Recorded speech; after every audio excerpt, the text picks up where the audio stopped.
Samantala, ipinanukala ng Department of Public Works and Highways ang pagkakaroon ng carpooling fast lane sa EDSA upang makatulong sa pagresolba sa problema ng trapiko.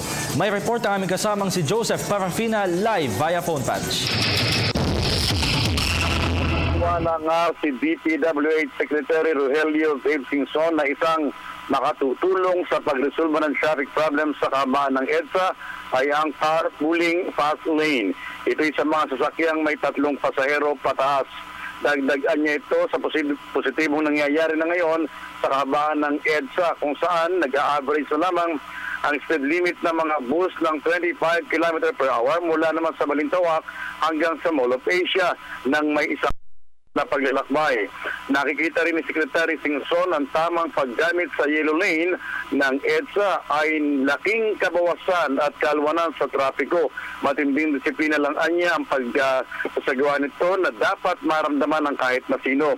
Pinasalamatan ng DPW Secretary Singson ang mga kababayan natin sa kanilang ginagawang pakikisa sa mga pagresolba ng traffic problems sa kahabaan ng EDSA. With Mike Marasigan and Marlon Guardiario, this is Joseph Parafina, Television ng Bayan.